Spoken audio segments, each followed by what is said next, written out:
Hi అండి. Good evening. ఈరోజొచ్చేసి నేనొక waste చున్నీ ఒకటి నాది ఉంది. నాది దానికి చిన్న చిన్న కన్నాలు పడిపోయినాయి. సో, వేస్ట్‌గా పడుంది ఎలాగా యూజ్ చేయట్లేదని చెప్పి దాంతో ఒక ఫ్లవర్ చేద్దామని ఈరోజు రెడీ అయ్యాను.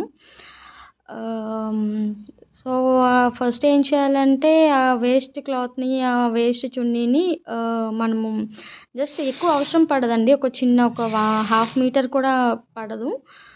ఆహ్, అది మెటీరియల్ తీసుకొని ఒక పార్ట్ తీసుకోవాలి. రిమైనింగ్ పార్ట్ నేను ఉంచేస్తున్నాను. ఒక పార్ట్ తీసుకొని ఆ చున్నీకి బార్డర్స్ వచ్చినియి. అవి కూడా కట్ చేసేస్తున్నా. ఆహ్, ఈరోజు ఈ ఫ్లవర్ చూడ్డానికి చాలా బావుంటదండి. నేనైతే పర్పుల్ కలర్ క్లాత్ తీసుకున్నాను.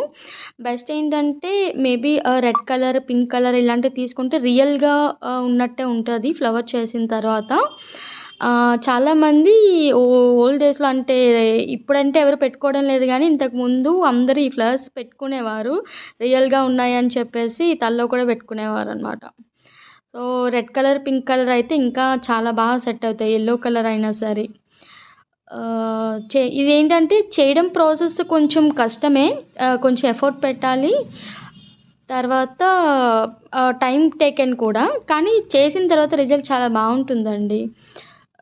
ఒకసారి స్టార్ట్ చేసే ముందు నేను ఆ విషయం ముందే చెప్తున్నాను. దీనికి టైమ్ టేకెన్. కానీ ఒకసారి మనం 1 ఆర్ 2 ఫ్లవర్స్ చేసేస్తే తర్వాత ఇంక ఈజీ అయిపోతది. ఎన్నైనా చేసేయగలము టైమ్ పాస్‌కి.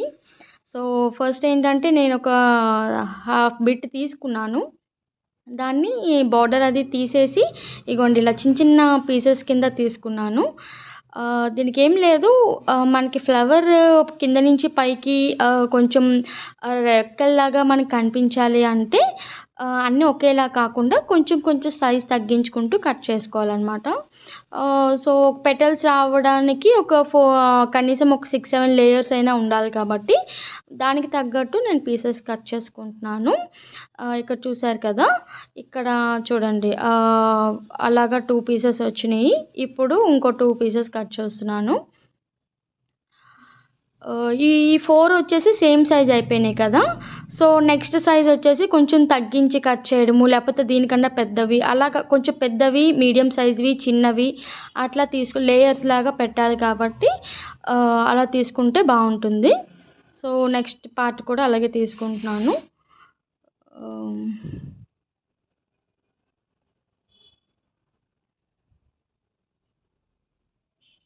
చూడండి, చిన్న చిన్న పీసెస్ కింద కట్ చేసుకుంటున్నాను కూడా.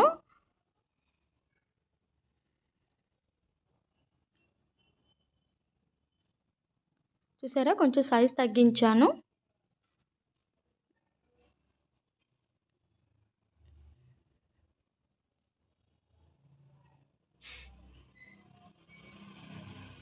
సో, అదనమాట. ఇంకా అంతకన్నా చిన్నవి కూడా కావాలి కాబట్టి అందులో కూడా హాఫ్ హాఫ్ కట్ చేస్తున్నా. యెస్.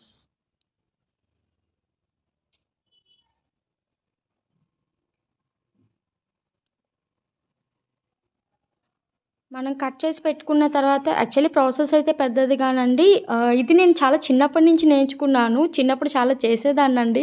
ఎవరికైనా బర్త్‌డే గిఫ్ట్స్ ఇవ్వాలన్నా ఇలాంటి ఫ్లవర్ చేసి ఇచ్చేదాన్ని నా స్కూల్ డేస్‌లో.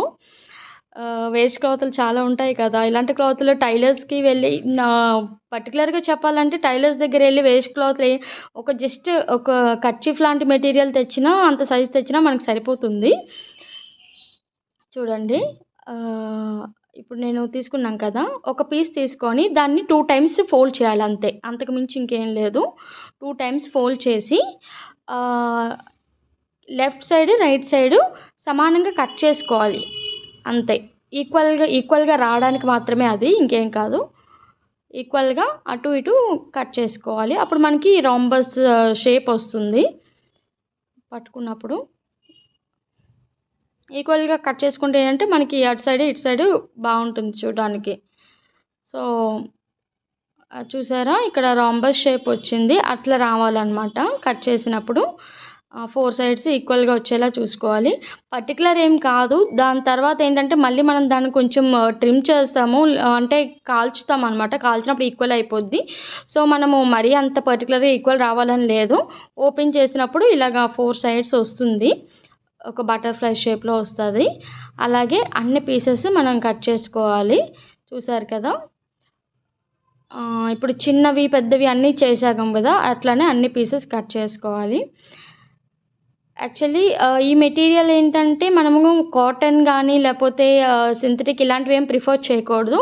పాలిస్టర్ ప్రిఫర్ చేస్తే ఏంటంటే కాల్చినప్పుడు కొంచెం అతుక్కుంటుంది కాబట్టి చూడ్డానికి కూడా రెక్కలు విడుచుకున్నట్టు ఉంటాయి. సో, పాలిస్టర్ ప్రిఫర్ చేస్తే మంచిది. కాటన్ గానీ, ఇంకా సింథటిక్ టైప్ గానీ, సిల్క్ గానీ ఇలాంటివేమీ పనిచేయవు. సిల్క్ కూడా ఓకే. బట్ కాల్చినప్పుడు కొంచెం ఇబ్బందవుతుంది. సో, జాగ్రత్తగా చూసుకోవాలి. ఇదైతే స్టిఫ్‌గా ఉంటుంది ఇలాంటి క్లాత్ అయితే. రెడ్ కలర్, పింక్ అయితే ఇంకా చాలా బావుంటది. సో, ఇది కూడా నేను అట్లానే కట్ చేశాను. చూసారు కదా! ఇలా బటర్‌ఫ్లై షేప్‌లో 4 వస్తాయి. 4 పెటల్స్ వస్తాయన్నమాట. అట్లనే ఇంక అన్నీ చేసిన ఇవన్నీ కూడా చేసుకోవాలి.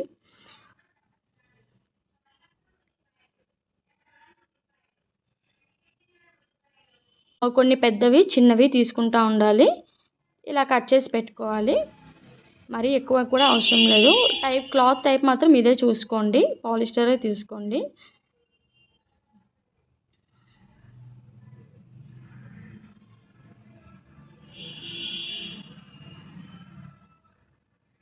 యాక్చువల్లీ మాకు సిజర్ కూడా సరిగ్గా పనిచేయట్లేదు.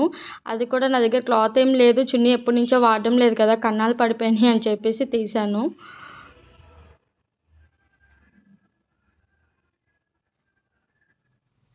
దీనికి పెద్దగా మెటీరియల్ ఏమి అవసరం లేదండి. కొంచెం టైం పెడితే సరిపోతుంది. ఒక సిజరు, ఒక క్యాండిల్ అంతే. ఇంకేం అవసరం లేదు. అలాగే అన్నీ చేసుకుంటా ఉండాలి. 2 టైమ్స్ మడత పెట్టాలి. దాన్ని షేప్‌లో వచ్చేటట్టు కట్ చేసుకొని ఇటువైపు, అటువైపు కొంచెం కట్ చేసుకుంటే మనకు రాంబస్ షేప్ వస్తుంది. కట్ చేసుకొని బటర్‌ఫ్లై షేప్‌లో 4 పెటల్స్ వచ్చేలాగా కట్ చేసుకోవాలి.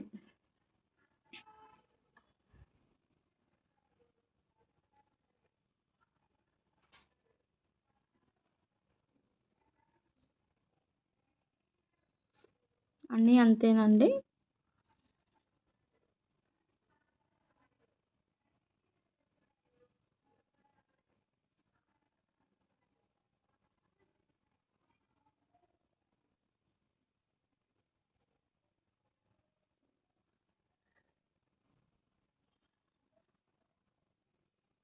వీడియో సరిగ్గా రాకపోతే ఏమనుకోవద్దు. నేను యాక్చువల్లీ ఫస్ట్ టైమ్ చేస్తున్నాను వీడియో.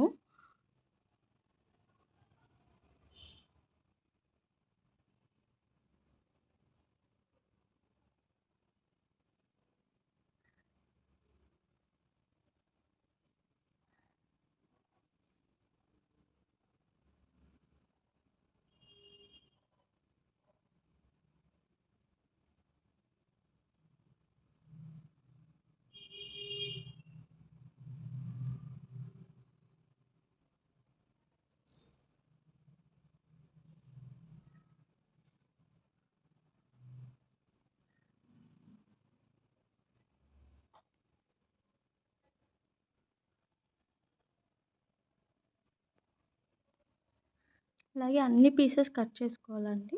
సేమ్ యాజ్ ఇట్ ఈజ్‌గా. చిన్నవి కూడా అట్లానే చిన్న పెటల్స్ కూడా ఒక 2 వచ్చేలాగా కట్ చేసుకోవాలి. అవి సెంటర్‌లోకొస్తాయి.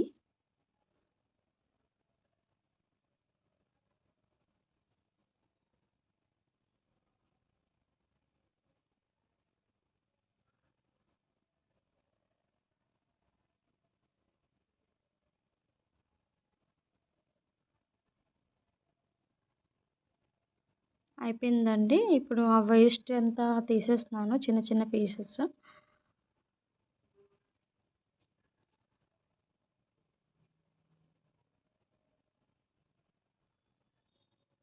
అదిగోండి నాకొచ్చిన అవి నేను ఎక్కువేం చేసుకోలేదండి. తక్కువే చేసుకున్నాను.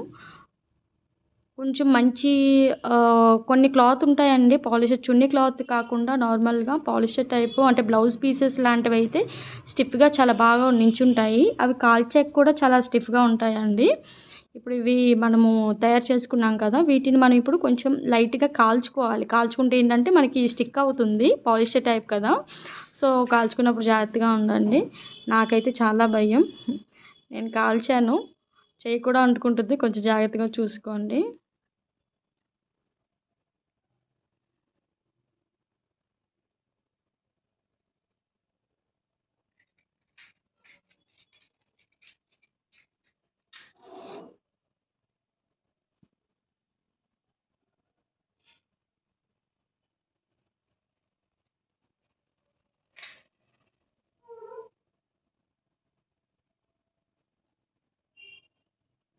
సో, చూసారు కదా! ఇక్కడ నేను క్యాండిల్ పెట్టుకున్నాను. ఎక్కువ సేపేం పట్టదండి. చాలా తక్కువ టైంలోనే అయిపోద్ది. నేను ఫస్ట్ టైమ్ కాబట్టి ఇలా కాస్త లేట్‌గా చూపిస్తున్నాను. ఇప్పుడలా 4 వచ్చినియి కదండీ! పెటల్స్ లాగా. దాన్ని మనకేదైతే వి షేప్‌లో వచ్చిందో పెటల్‌లో, ఆ వి షేప్‌లో ఉన్న పై భాగాన్ని కొంచెం మనం లైట్‌గా కాల్చుకోవాలి. కాల్చుకొని స్టిక్ చేసుకుంటే అయిపోతుంది. నాకక్కడ కాల్చడం రావట్లేదండి. దగ్గరగా పెట్టాలంటే కొంచెం భయం కదా! అందుకే. సో, అలా మనం దగ్గరగా పెడితే ఒకసారికే స్టిక్ అయిపోతది.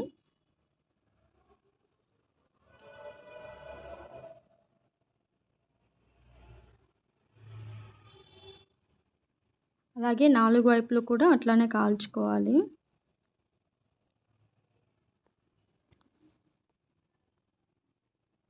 సో, పెద్దవి, చిన్నవి అన్నీ కూడా ఇట్లానేనండి. అంటే మరీ పర్టిక్యులర్‌గా ఏమి అవసరం లేదు.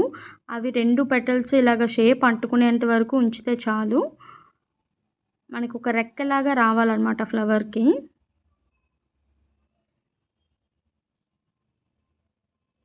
ఓకే. చూసారు కదా! ఇది అనమాట. సో, 4 ఈ సైడ్స్ కూడా నేను చేశాను. అలానే పెట్టుకోవాలి. అలాగే రిమైనింగ్ అన్నీ కూడా చేయాలండి.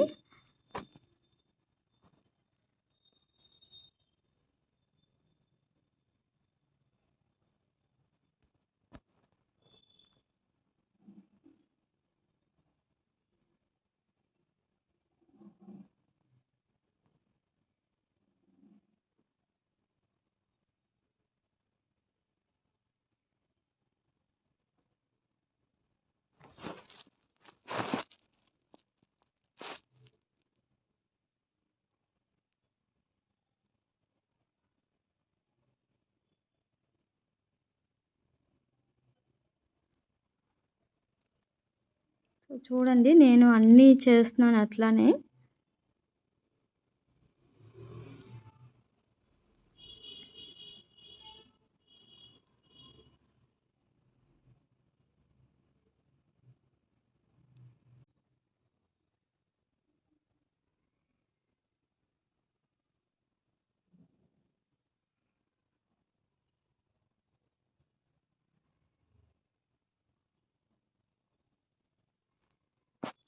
లాస్ట్‌దండి. ఇదొకటి చేసేస్తే ఇంకా అయిపోయినట్టే.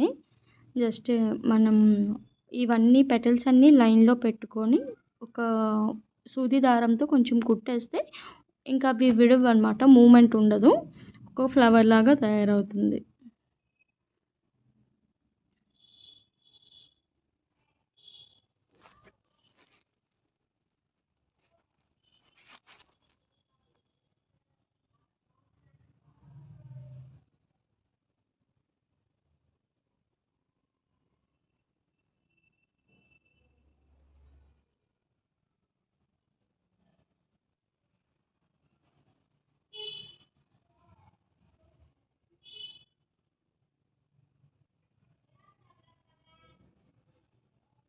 ఇంకో చిన్నదుంది. అది పెట్టేస్తాను. అయిపోతుంది.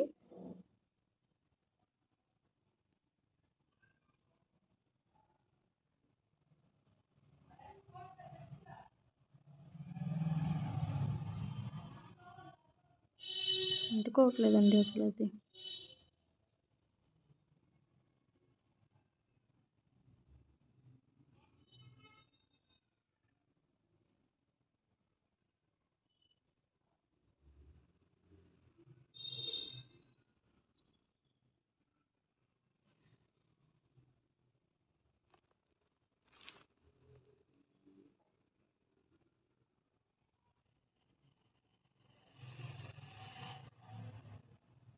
సో, రెడీ అయిపోయినాయండి అన్నీ. ఆపేస్తున్నాను. క్యాండిల్ తీసేస్తున్నాను. ఇప్పుడు మళ్ళీ అవన్నీ ఇప్పుడు లైన్‌గా పెట్టుకొని కొంచెం స్టిచ్ చేసేస్తే అయిపోతుంది. సూది దారం ఉంటే చాలు. మళ్ళీ క్లాత్ వేసి సెట్ చేస్తానండి. ఒకసారి చూడండి. ఇప్పుడు మనం తయారు చేసుకున్న పెటల్స్ అన్నీ అట్లా వచ్చినాయి కదా! సో, నేను ఎక్కువేం పెట్టుకోలేదండి. ఇంకా కొంచెం ఎక్కువ పెడితే ఇంకా ముద్దగా వస్తుంది. సో, ఫస్ట్ పెద్ద లేయర్ పెట్టాలి. పెద్దది మనం ఏదైతే కట్ చేసి పెట్టుకున్నాం కదా! ఆ పెద్దది పెట్టుకోవాలి. దాని తర్వాత ఇంకా ఆహ్, స్ దానికన్నా కొంచెం చిన్నది లేదంటే సేమ్ సైజ్ అయినా ఒక 2 పెటల్స్ తీసుకోవచ్చు. అట్లాగా ఇంకా అలాగా సైజ్ తగ్గించుకొని అలాగా పైకి పెడతా ఉండాలి. అక్కడ చూడండి అది ఒకటి కాల్చాను గానీ విడిపోయింది. అంటే నేను సరిగ్గా కాల్చలేదు. అది ఇప్పుడు మళ్ళీ కాల్చుతాను ఒకసారి.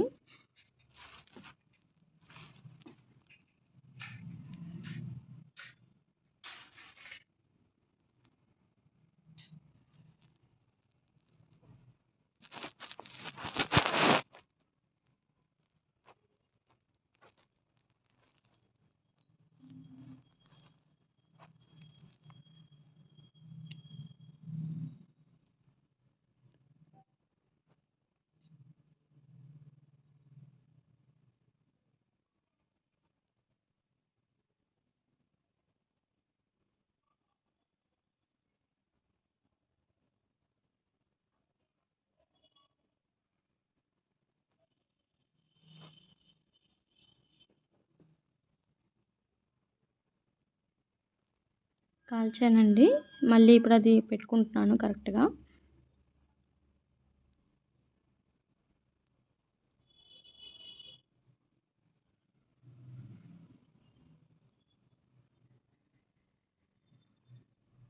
అలా స్టెప్ బై స్టెప్ పైకి పెట్టుకుంటా రావాలండి. చూసారా? దానికన్నా కొంచెం చిన్నదిది. ఇది మళ్ళీ పైన పెట్టాను. సో, ఇదేంటంటే స్టార్ షేప్‌లో ఒక రెక్క ఇట్లొచ్చిందంటే ఇంకో సైడ్ పెట్టాలి. దాన్ని గ్యాప్ ఫిల్ చేసేలాగా మళ్ళీ పైన పెట్టాలి. అలా పైన పెట్టుకుంటూ రావాలి.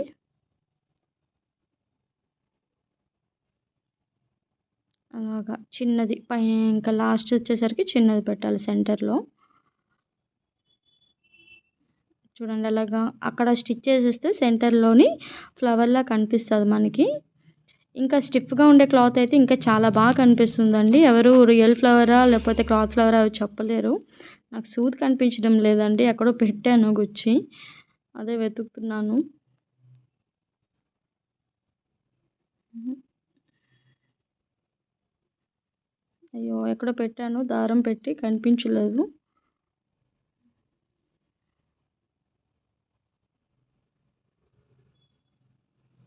ఓకే. మళ్ళీ నేను సెట్ చేస్తానండి.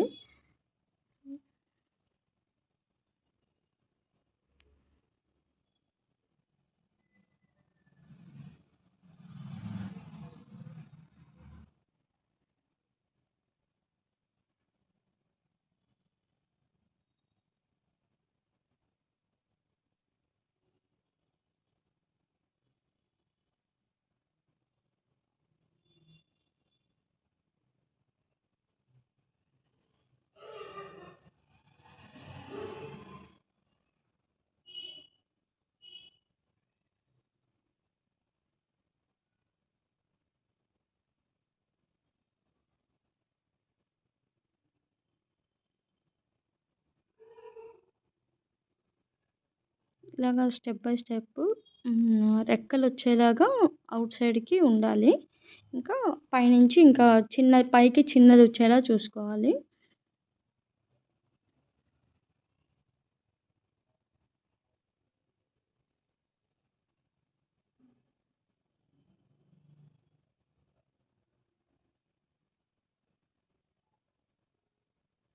సో, అలాగా పెట్టి సెంటర్‌కి మనం నొక్కి పెడితే కరెక్ట్‌గా సెంటర్‌లో వస్తదండి. ఇప్పుడు మనం సూదిలోని దారం పెట్టుకున్నాం కదా! జస్ట్ చిన్న దారం అయితే చాలండి. సూది కింద నుంచి పైకి ఫస్ట్ తేవాలి. ఆ ముడి వేసుంటాం కదా! ఆ ముడి కిందకి వెళ్ళిపోతుంది. అప్పుడు ఆ మధ్యలో రెక్కలు కొన్ని దారంలోకి వెళ్ళిపోతుంటాయి. అది చూసుకోవాలి. జస్ట్ సెంటర్‌లోకి దారం వస్తే చాలు. కింద ముడి ఉండిపోతుంది. పైకి ఒకటి లాగేసిన తర్వాత సూది లాగేస్తే మళ్ళీ అదే పైనుండి మళ్ళీ కిందకి కొంచెం ఒక స్టిచ్చింగ్ చేయాలి. అది కూడా కిందకొస్తది. మళ్ళీ కింద నుండి మళ్ళీ పైకి పెట్టాలి. రెక్కలు సెంటర్‌లో ఉండిపోకుండా చూసుకోండి. రెక్కలు మధ్య మధ్యలో ఉండిపోతుంటాయి దారం మధ్యలో. సో, బయటికి లాగేస్తే అయిపోతది. ఒక 2 టైమ్స్ అలా చేసిన తర్వాత కిందకొచ్చేసిన తర్వాత దాన్ని ముడి పెట్టేస్తే చాలండి. మరి ఎక్కువ అవసరం లేదు. జస్ట్ ఒక 2 టైమ్స్ చేస్తే చాలు.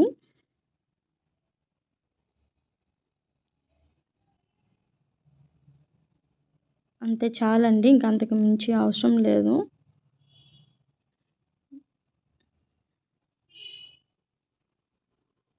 సో, దానికి సైడ్‌కి సూది పెట్టేసి ఒక రౌండ్ తిప్పేసి లాగేస్తే ముడి పడిపోతుంది.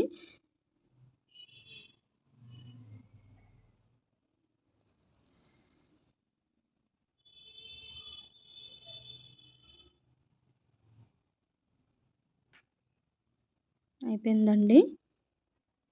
ఇది మనం కొంచెం సర్దుకుంటే ఫైనల్ అవుట్ లుక్ వచ్చేస్తుంది మనకి.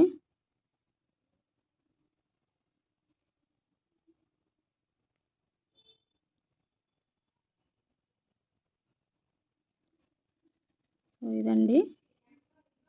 ఇదే గానీ రెడ్ కలర్ అయితే చాలా బాగా కనిపిస్తుందండి మనకి. ఈ కలర్ వల్ల మనకి సరిగ్గా కనిపించడం లేదు. ఇంకా బ్లౌజ్ పీసెస్ అయితే చాలా బాగా సెట్ అవుతాయి. సో, చూడండి రియల్ ఫ్లవర్ లాగే వచ్చింది. ఇది ఫైనల్ లుక్ అండి. రెడ్ కలరు, పింక్ కలర్ అయితే ఇంకా చాలా చాలా బావుంటుంది. ఇది ఫైనల్ లుక్ అండి. Thank you.